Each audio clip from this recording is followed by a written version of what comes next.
Ravi, madame, monsieur, de nous retrouver dans le cadre du manège du savoir. Ce rendez-vous du savoir-faire, du savoir-être et même du savoir-faire. Aujourd'hui, nous sommes aussi ravis d'accueillir une brave Camerounaise qui est allée s'installer en Europe depuis près de 25 ans, aujourd'hui près d'un quart de siècle, et qui effectue comme un retour aux sources extraordinaire. Nous sommes ravis, disais-je, d'accueillir madame Véronique Léopoldine Lemann. Bonjour. Bonjour, monsieur. Merci d'être au rendez-vous. Ce matin, j'imagine que le plaisir a été énorme de retrouver le pays, le village, tous ses frères et sœurs, ses parents. Ça fait toujours plaisir de les voir, de les revoir et qu'ils me reçoivent. Ça fait plaisir. Et une histoire extraordinaire. Vous avez commencé ici même, sur ce sol, toute jeune, et vous êtes allé vous imposer en Europe, en Occident. Vous dirigez de grands centres hospitaliers. Il faut peut-être qu'on reparte sur les origines de cette histoire. Les origines, c'est en 91, après avoir eu une licence en droit, donc j'ai passé 2 ans à tourner en rond au Cameroun, et puis j'ai eu la chance d'avoir une tante qui est venue me chercher pour une maîtrise en droit des affaires, donc je me suis envolée pour la France, après que mon père soit parti à Biao. Voilà, on va dire les choses comme ça, de manière simple. Le père, M. Alexandre Ébé, qui est avec nous. Bonjour papa. Bonjour. Merci d'être au rendez-vous ce matin. Merci de l'amitié que vous nous faites. Nous voulons partager votre secret, l'éducation de votre jeune fille, qui est déjà une grande dame aujourd'hui, avec laquelle on va partager un certain nombre de choses avec les téléspectateurs tantôt. C'est une histoire qui part de vous aussi, vous les parents. Vous voyez très loin qu'il faut éduquer la jeune fille qui est devenue une grande patronne aujourd'hui. Oui, mais je peux vous dire que l'histoire de cette fille part de ma formation même. Né dans une famille catholique, j'ai eu un oncle maternel. Je ne veux pas être élevé par mon propre père. J'ai été élevé par mon oncle maternel. La fameuse solidarité africaine, la crainte de Dieu. Oui, qui était catéchiste, qui m'a appris à prier à chaque moment. Dans mon jeune âge, il m'a inscrit à l'école catholique de Tala. J'ai passé mon CFP. Il m'a envoyé au collège Vox. Je suis allé faire 2 ans au collège Vox. Après ma 5e, je suis sorti. J'avais déjà eu une formation qui me disait que les camarades que j'ai laissés au collège Vox, il faut absolument que moi aussi je sois comme eux. Je me suis mis à étudier seul. J'ai passé mon BPC. Après mon BPC, je me suis marié à ma femme.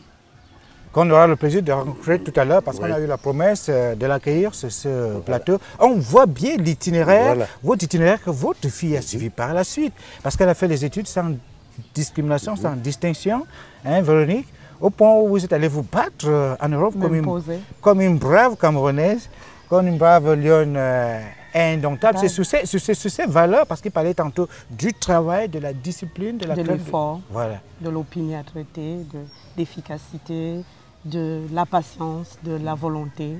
Voilà, ce sont des valeurs qui nous a inculquées depuis l'enfance et qui, je pense, sont une base fondamentale pour la vie où qu'on soit. C'est d'ailleurs le message que j'ai envie de transmettre aux jeunes aujourd'hui, c'est d'avoir ces valeurs de patience, d'effort, plutôt que de basculer dans la facilité, d'oser, d'avoir du zèle et de croire en ses forces personnelles. Et ce qui nous fait davantage plaisir également, Véronique, c'est que vous êtes basée en Europe, installée en Europe, la vie est bien là-bas, mais vous n'oubliez pas vos racines, vous n'oubliez pas le village. On ne peut pas oublier d'où on vient, parce que même si je suis très implantée dans la société européenne, au vu de mes origines, de ma couleur de peau, on me demande toujours d'où je viens. Donc je suis obligée de parler du Cameroun, je suis obligée de parler de mes racines. Et on ne peut pas s'impliquer, on ne peut pas faire des choses si on ne sait pas d'où on vient et si on ne retourne pas à la base, aux sources, à ses origines. Donc je pense que c'est fondamental, il faut savoir d'où on vient. Et vous n'avez pas oublié au Bala, Atan? Comment on dit en Éto?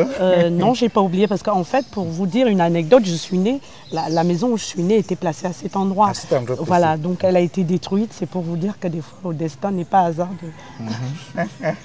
Ça fait plaisir. Alors on fait un bond en avant, plusieurs années après pour parler de ce que vous faites en Europe. Les camarades de Manège du Savoir Ils sont venus me voir en 2010.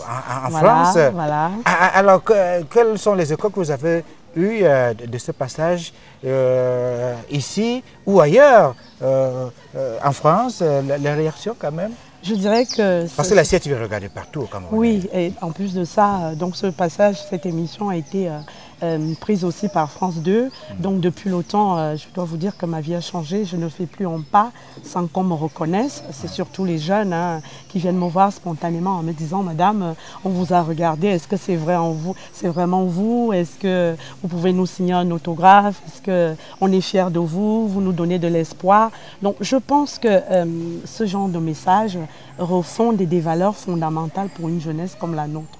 Pourtant, ce n'était pas le but, hein. Je peux vous dire que... Et ce que nous, on aime à Manège du Savoir, on aime partager votre expérience, votre savoir-faire, parce que vous êtes spécialisé dans la gestion. De la jeunesse, oui, je m'occupe des 14-21 ans, voire jusqu'à 25. Donc c'est vous dire si la jeunesse, pour moi, c'est l'avenir, c'est le capital du pays, c'est l'espoir, c'est vraiment le cœur d'une communauté humaine, d'une société humaine, surtout que nous, au Cameroun, on en a beaucoup de la jeunesse. Et si on parlait de cette jeunesse, je précise que vous êtes venu au Cameroun à la faveur de ce grand rendez-vous qui avait la mobilisation de tous les Camerounais et de la diaspora et des Camerounais sur place. À la faveur de ce rendez-vous, on a écouté un important message du président de la République du Cameroun. Quelles sont vos réactions depuis que vous êtes au Cameroun il y a quelques jours? Qu'est-ce que vous retenez de cette ambiance générale? Alors avant de répondre à votre question, je voudrais déjà vous dire pourquoi je me suis décidée à venir. C'est-à-dire que j'ai la chance d'avoir un poste de responsabilité, comme vous l'avez rappelé tantôt. Et après un passage à vide où j'ai renoncé un petit peu à l'aspect politique, je me suis dit il faut peut-être aujourd'hui donner quelque chose, écouter les discours et participer à la construction du Cameroun. Donc le président de la section de France me sollicite de temps en temps quand il y a des choses, des réflexions, des réunions. Donc c'est lui qui m'a demandé donc de le soutenir dans le cadre du congrès et de l'accompagner. J'ai d'abord hésité, mais à un moment je me suis dit il s'agit d'une étape importante. Je pense qu'on est dans une étape de transition, donc j'ai décidé de l'accompagner. C'est que la diaspora a souvent eu des positions parfois... La diaspora, je pense qu'il y a plusieurs diasporas en France, c'est-à-dire que vous avez des diasporas qui sont toujours là dans la critique, certains diasporas qui veulent participer à la construction de notre pays, qui veulent soutenir le président de la République dans ses initiatives. Et je vous dis, je vous disais tantôt que moi j'ai la chance d'avoir des responsabilités, d'avoir du pouvoir dans une société qui n'est pas la mienne. Donc je sais ce que c'est qu'avoir des responsabilités, avoir du pouvoir. Ce sont des fonctions où on doit être aidé, où on doit être soutenu plutôt que de faire face au pugilat ou à de la critique. Donc après 7 ans de pouvoir, d'exercice de pouvoir dans une société qui ne me fait pas de cadeaux, j'ai fait une rétrospection sur moi-même. Je me suis dit, qu'est-ce que je peux faire pour mon pays? Parce que la société dans laquelle j'exerce, tout est construit. Or, il y a tout à construire ici. Donc quand le président de la section m'a demandé de l'accompagner pour cette échéance qui était le congrès, je suis venue pour l'entendre, pour entendre ce qu'il avait à se dire. Et je dois voir par vous-même, juger, moi-même, analyser. Voilà, parce qu'on entend tout et n'importe quoi. On entend des gens qui racontent n'importe quoi, la polémique pour la polémique. Je me suis dit, aujourd'hui, plutôt que d'être dans la polémique, on doit être dans le résultat. À la polémique, on doit opposer un résultat. À la politique, il faut aujourd'hui construire des choses pour les populations. Donc, je suis venue par moi-même pour entendre ce qu'il disait. Et je suis, ma foi, contente aujourd'hui parce que j'ai vu un homme qui a une vision pour son pays. Et je pars convaincue. Parce qu'il faut que je sois convaincue pour pouvoir convaincre les autres. Voilà. Et je dois vous dire que là où nous sommes, là où on exerce nos missions, le Cameroun est toujours présent. Moi, j'ai un budget de à peu près 36 millions d'euros. L'établissement que je dirige, je bénéficie quelquefois des préjugés. On dit, bon, elle vient du Cameroun, le pays le plus corrompu du monde, d'après ce que certains peuvent véhiculer. Est-ce qu'elle va pouvoir gérer ce budget? Donc forcément, le Cameroun me suit partout où je suis. Donc moi, je suis venue entendre le message du président de la République qui m'a satisfait avec une vision, un état des lieux bilan, des perspectives pour le Cameroun. Et ma foi, je repars prête à convaincre.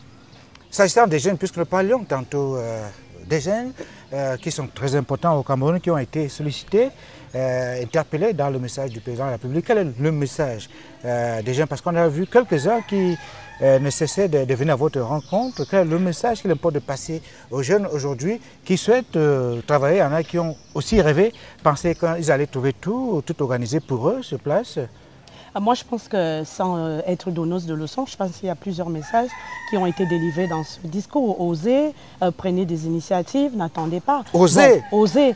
Pour moi, je crois qu'il faut du zèle. Il faut, si on bascule dans l'amorosité, on ne peut pas oser. Si on bascule dans la dépression, dans la plainte, on ne peut pas oser. Donc, je pense que c'est un message catalyseur, initiateur, qui leur donne, maintenant, on va me dire, une fois qu'on a dit oser, on fait quoi? On fait quoi? C'est pour ça que nous, on revient à la source, nous qui avons la possibilité d'aider de là où nous sommes pour faire cette interface, pour construire les choses. Je vais vous dire, le hasard fait les choses. Hier, j'ai rencontré un groupe de jeunes de l'IRIC, des jeunes qui sont venus me voir spontanément. L'IRIC, c'est l'Institut des relations internationales du Cameroun, donc les prochains diplomates.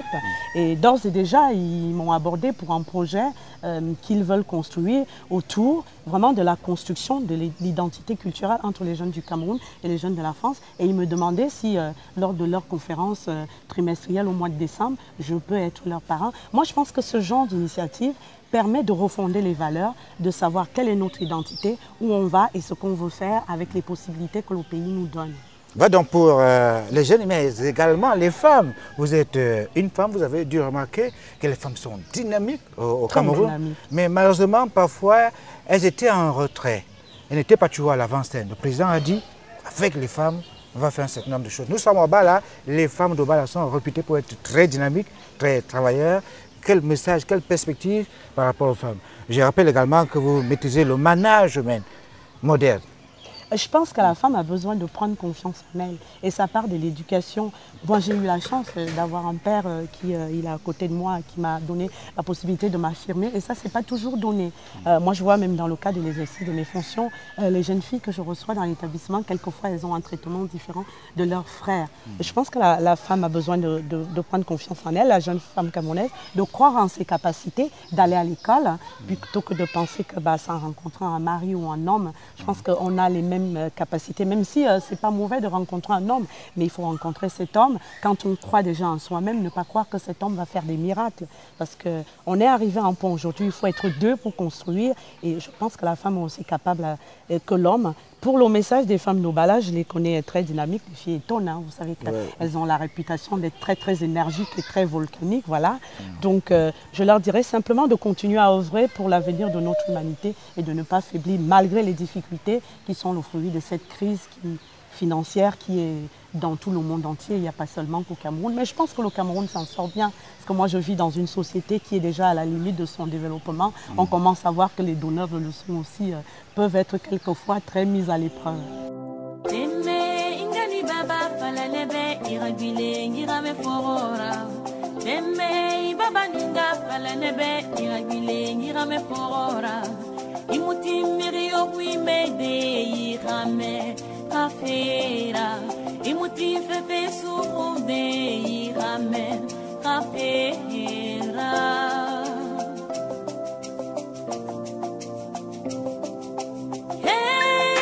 Véronique Léopoldine Liman, au Cameroun, on a vécu la période du rêve, hein, des grandes ambitions, et on a annoncé la réalisation des grandes ambitions.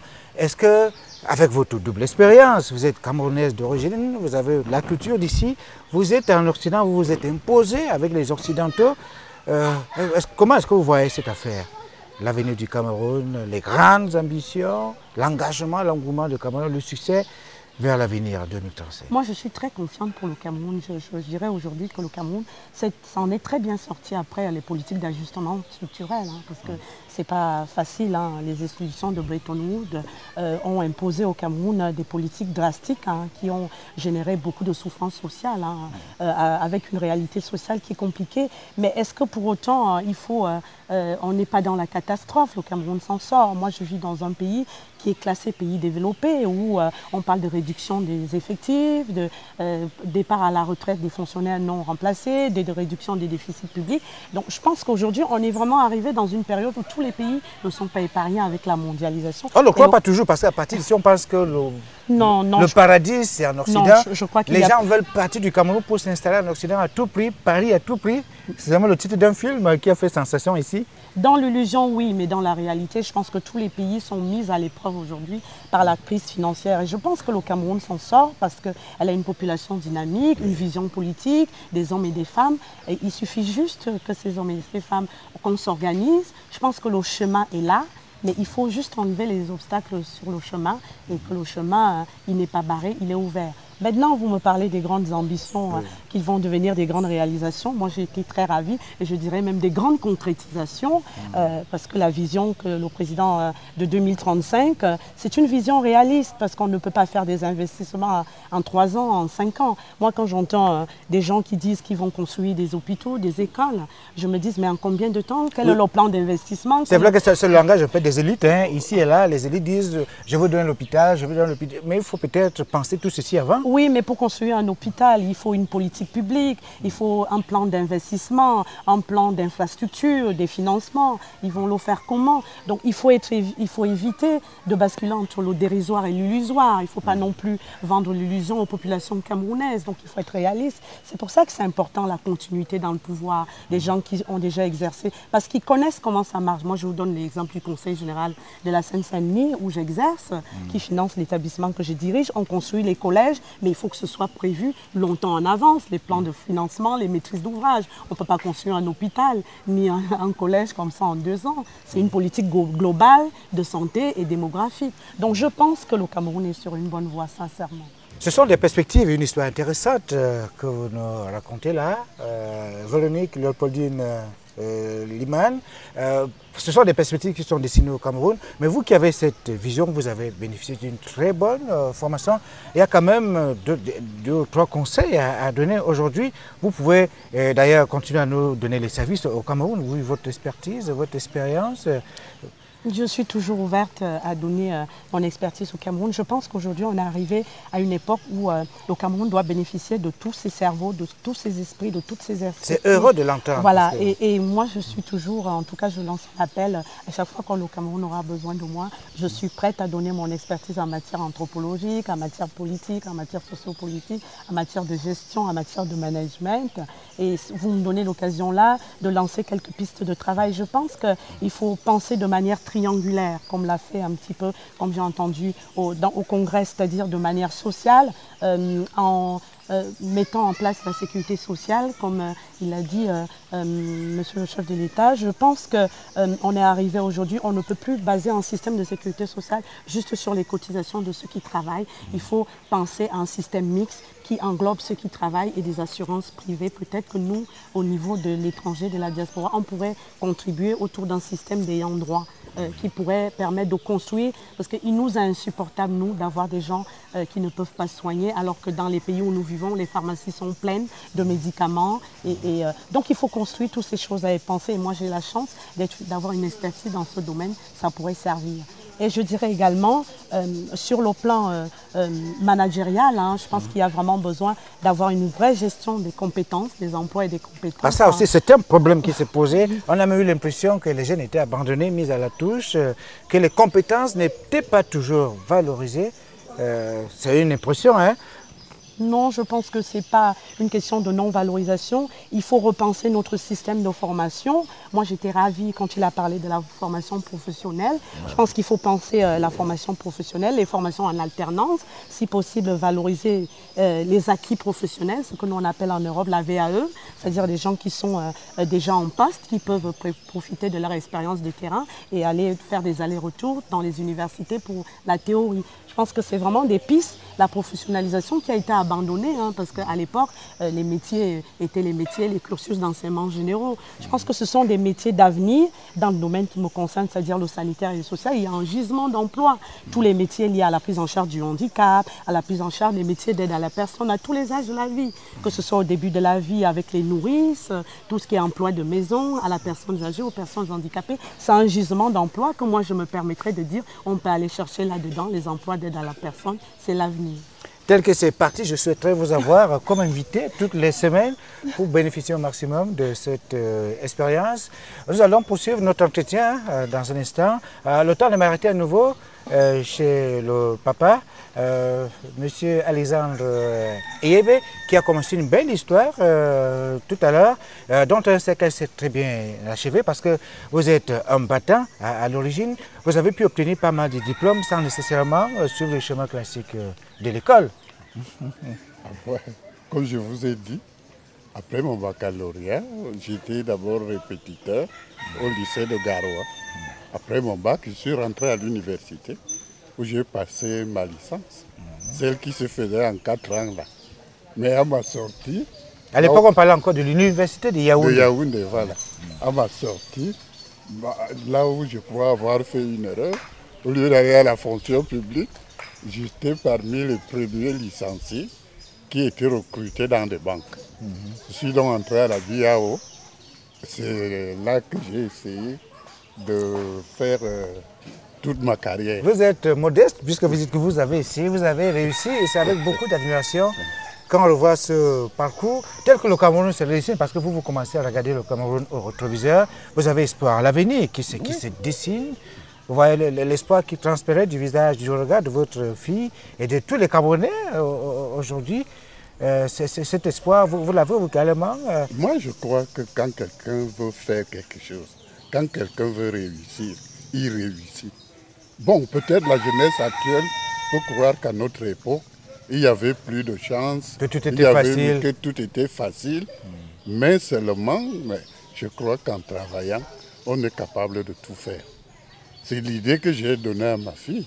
Et quand je la vois maintenant, j'en suis excessivement fier. Et vous n'êtes pas le seul à être fier, nous également, tous les autres Camerounais. Madame Véronique Léopoldine Leman, c'est vrai que nous avons cet espoir, mais on est passé quand même à côté du crash boursier en Europe, de la longue crise économique, la pénurie du travail, ce n'était pas facile. On a même cru que les Camerounais, nos frères et sœurs comme vous en Europe, nous avaient abandonnés. Mais maintenant que vous êtes là, on peut avoir la certitude que vous allez revenir très souvent au pays, participer au combat, servir le Cameroun à partir de là où vous êtes aussi, pourquoi pas. Moi, je crois qu'on ne peut pas abandonner son pays. Hein. Il vous suit. Vous savez, je suis camerounaise dans l'âme. Je suis camerounaise au fond de moi. Quand je m'assois dans mon bureau, je me dis, mais qu'est-ce que je peux faire pour le Cameroun? Parce qu'en fait, j'ai déjà tout fait pour la société française, hein, même si la France m'a formée. Mais je vis dans une société où tout est fait. Or, au Cameroun, il y a encore tout à construire. Donc, on ne peut que... on n'a même pas besoin de réfléchir. Je veux dire, ça doit être un automatisme. C'est pour ça que je vous dis, quand le président m'a demandé de l'accompagner au Congrès, pour moi, c'était presque une évidence. J'ai hésité, bon, parce que mes obligations professionnelles font que pour me libérer, il faut que je m'organise. Mais moi, j'ai envie de vous dire, à chaque fois que le Cameroun aura besoin de nous, de notre perspective, d'une partie de la diaspora qui veut construire, qui veut soutenir les autorités politiques dans cette construction. Parce qu'il s'agit de construire, il ne s'agit pas de dénigrer pour dénigrer. Il s'agit vraiment de participer à cette construction d'un nouveau Cameroun. Et je pense que nous sommes dans une période transitoire, une période importante où il va se passer quelque chose et il y a des rendez-vous dans la vie qu'il ne faut pas louper. Avec la rigueur. Et la moralisation. Rigueur et moralisation, vous savez ce que c'est que la rigueur en Europe? L'heure, c'est l'heure.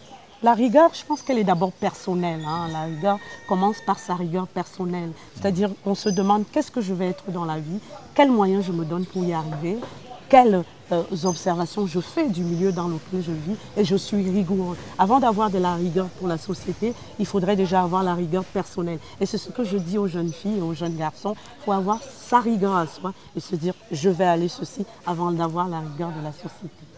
Véronique et Léopoldine Lemal, avant que de poursuivre, je vous souhaite que nous nous arrêtions un moment sur Madame Marie-Claire Eyebe, votre maman, que nous annoncions tantôt. Bonjour maman. Bonjour. Merci d'être au rendez-vous aujourd'hui. Nous souhaitions que vous disiez un mot de témoignage, non seulement sur votre fille qui a réussi à s'imposer dans le monde occidental chez les Blancs, qui n'a pas oublié le Cameroun, qui est revenu ici, et sur l'avenir du Cameroun que nous caressons tous aujourd'hui avec le concours des uns et des autres. Dans le témoignage, on sait que vous étiez également et la mère, et j'allais dire l'institutrice qui enseignait, qui éduquait la fille. C'est une vision que vous aviez déjà dès l'origine, qu'il ne faut pas négliger l'éducation de la jeune fille. J'ai commencé à l'enseigner quand elle avait 2 ans. Après, comme j'ai vu qu'elle avait une tête. C'est-à-dire qu'elle était disposée à faire les études, oui. Il fallait l'encourager. J'ai dit que bon, comme elle est intelligente, je dois continuer. J'ai continué à la maison.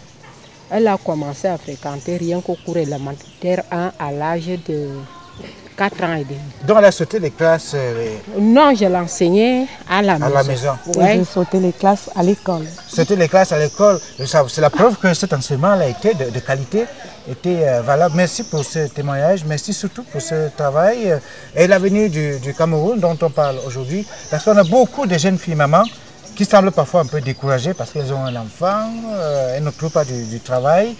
Comment est-ce que vous trouvez l'avenir du Cameroun avec les femmes dont parlait le président de la République l'autre jour? Mais si vraiment toutes les femmes commencent comme j'avais commencé, je vois que si vraiment le Cameroun a la réussite. C'est la preuve qu'on peut faire pas mal de choses et beaucoup de choses. Merci pour ce témoignage. Madame Marie-Claire Eyebe, Véronique Léopoldine Lemal, avant que de nous séparer, nous voulons repartir sur les engagements avec les autres compatriotes camerounais, surtout les jeunes, la jeunesse camerounaise, les jeunes de l'IRIC, pour ne parler que d'eux, qui vous avez déjà donné rendez-vous pour décembre prochain. On peut espérer des voyages récents au Cameroun. Il est vrai qu'avec les nouvelles technologies de la communication, on peut continuer à communiquer, à travailler. Oui, je pense que ça sera une très bonne initiative, comme je leur ai dit. Je leur ai donné mes coordonnées en leur disant que j'étais tout à fait ouverte pour cette initiative. Je pense qu'on devrait multiplier des initiatives comme celle-là, pas seulement les jeunes Camerounais. Moi, j'ai la chance donc d'avoir appris la vision partenariale, parce qu'on ne peut pas travailler tout seul dans son coin. Donc, n'eût été ce projet avec les jeunes Camerounais, je dois vous dire que nous avons aussi des projets entre les diasporas européennes, c'est-à-dire qu'en ce moment, moi de Paris, je travaille beaucoup avec Londres. Je ne pouvais pas finir cette émission sans parler de Londres qui a donc créé un fonds d'investissement pour les Camerounais qui veulent acheter des maisons et revendre. Donc je pense qu'il faut multiplier ce genre d'initiatives. Nous sommes en train de voir dans quelle mesure on peut l'élargir au niveau du Luxembourg. Donc vraiment, je pense que le monde aujourd'hui permet de créer ces réseaux et on ne pourra être fort qu'en rassemblant toutes les jeunesses du monde. Je pense que c'est important. Donc ce projet dont vous me parlez avec les jeunes de l'IRIC n'est pas encore finalisé. Mais ma foi, je pense que les choses vont cheminer et ça sera un début pour toute la jeunesse camerounaise. Au moins, je pense fédérer cette jeunesse qui a trouvé en moi de l'espoir, des repères, des valeurs. Et je pense qu'on a besoin de leur donner ces repères aujourd'hui pour faire d'eux des adultes responsables si on veut vraiment que le Cameroun ait des citoyens dignes de ce nom.